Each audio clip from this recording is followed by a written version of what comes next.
Good morning, everyone. I'm Helen with twosassychicks.com, and we're located in Houston, Texas. We're a gift basket company and a florist. We do flowers for every occasion. Anyway, I'm here today to show you how to do a Thanksgiving centerpiece or a fall centerpiece, whichever one you deem you want to call it. And we're using all natural products. I'm not using any flowers at all in this. I'm going to start with two scarecrows because I like scarecrows and I think they make a good focal point to the arrangements. But what you need to remember anytime you do a centerpiece, you need to make it, and you can, no more than 15 inches tall, because then you block the view of the person sitting directly across the table from you, and that's not good. So this one is too tall, it's obvious, so we're going to go with the smaller one. And I'm going to put them in this tray I picked up somewhere. I don't know where. Michael's a good place to go for everything. Hobby Lobby. And the filler that's in there, I'm going to spread apart and put the scarecrows in there. Now the scarecrows I attach together with the chenille stem, which is this pipe cleaner. But because I'm in the floral industry, I've learned to call them chenille stems. I'm going to put this butternut squash in here at a diagonal, so it looks like the girl scarecrow in the back, the sunshiny happy one, is sitting on there. Let me move it over a little bit more. And we'll go from there. This is really easy to do. There's no wires or sticks or anything involved in it, no hot glue, because hot glue sucks. I really don't like it. I burn myself. The new pan melt glue, which is much better. Right here, this is my workroom, by the way, in the warehouse. This is, in case you don't know it, I can't get it over. This is pan melt glue. Now that's the glue in here. It's got a much lower melting point, which is much safer on your hands. You can end up with bad burns. I don't like the glue guns because that's exactly what they are, hot glue. Okay, back to the centerpiece. We're going to take some gourds that I picked up at my local grocery store, and we're going to start placing them in there wherever they fit the best, because not all will fit in big spaces, little spaces. They're all shades of different colors, so this one has a yellow tinge to it. This one, it goes well with the butternut squash, and this one's more white. I don't know if you can see that.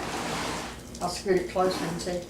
And then just try to fill in wherever you want to. Now, I'm not using any sticks. But if you think you need to, you can you feel more secure about anchoring them. You notice I'm not using any hot glue in this, nothing that would damage the container, because I may want to use it again. It's a serving tray, I may want to use it as that.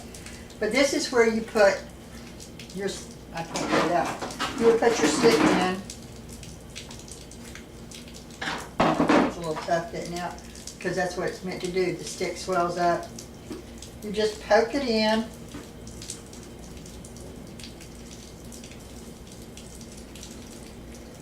And it stays. You can use the skewers that you would buy for shish kebabs to grill. There we go. On the grill at the grocery store. Simple. Now we're going to start adding the little orange gourds. Let's turn it around so you can see what I'm doing. Oh, he's a little crooked, so oh well, that one's gone. We're working on things. That's what I said. Just make it easy. Don't worry about it. Things start falling off. Well, I just assume I didn't need that piece anyway. We're just going to put little things in there. Turn it around again. Things fall off, things happen. You just gotta go with it. I'm just placing little things around to give it different textures and colors and feels. That's very important in design. Then I have this silk foliage I'm going to put in here. I prefer silk because the oak leaves that you would buy at Michael's or at the grocery store or wherever you may find them, the package of oak leaves, they're dried oak leaves, true, but they're also dyed. They cut them off the stems, they let them off the trees, they let them dry, and then they stem dye them. I don't know, I'm not there, but I know that I have never had any good luck with keeping them. We live in Houston, is the biggest issue. Humidity is high. If they're hanging off the table and then moisture gets the house, happens, then they could damage the tabletop. If you've ever had a table refinished, that's real expensive, so I choose not to do that. That's my preference. You could put a placemat under it. You could do lots of things, but I choose just to use the silk. It's cheaper anyway, or I feel it is, because I can reuse it next year. Now, as you can see, I'm just poking little foliage in there. It's got some little berries on there, which I love because it gives me more texture in the arrangement. I've got some little green bows I'm going to add in there for a little different look. I don't really like that, so I'm going to cut that off. Even got a leaf left over. Let's poke it in there. And this will stay. You don't have to worry about it. It's going to be good through the holidays. I've already sent out several of them, and they're still good today as they were. And I bought these a month ago, the gourds a month ago.